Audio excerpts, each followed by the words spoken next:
अफसरदा और परेशान हूँ कब्रों को देखकर। आज मैं उज़्बेकिस्तान आया हूँ, जुमे का दिन है और ये उज़्बेकिस्तान के कैपिटल ताशकंद में बैठा हूँ और यहाँ का कब्रिस्तान और कब्रिस्तान की तन्हाइयाँ।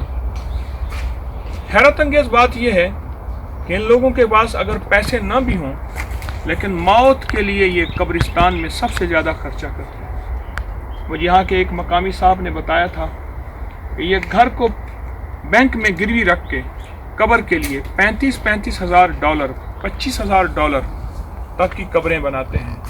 उन पे बहुत कीमती पत्थर सजाते हैं। ये बहुत मुखलिस हैं, ये बहुत अजीम लोग हैं।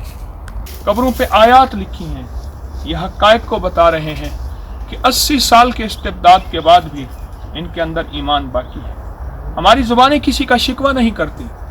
हाँ, एक बात ज़रूर कहती हैं कि जुर्म हमारा है, हमने इनका हाल न पूछा, इनके अहवाल न पूछे, इनकी ज़िंदगी की खैर खबर न ली, हमने इन्हें तन्हा छोड़ दिया। और अपनी तस्बीह और कलमा, मैं तस्बीह और कलमे का मुखालिफ नहीं, लेकिन याद रखना मेरे हबीब सल्लल्लाहु तआला अलैहि वसल्लम पूरी उम्मत के लिए हिदायत बन के आए थे और ईमान का ज़रिया बन के आए थे और पूरी उम्मत के लिए काफ़तन लिन्नास बन के आए थे। आए फिर हम अपनी ज़ात से निकल के इंसानियत और पूरी उम्मत को याद करें।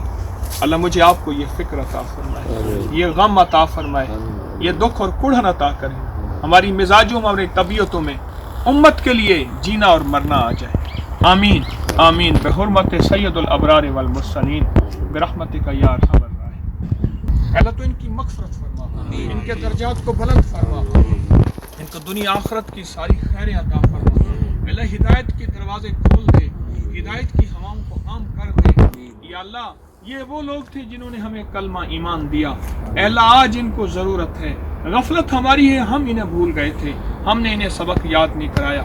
अल्लाह हमारे जुर्म को माफ़ कर दे, हमारी ख़ताओं को माफ़ कर दे।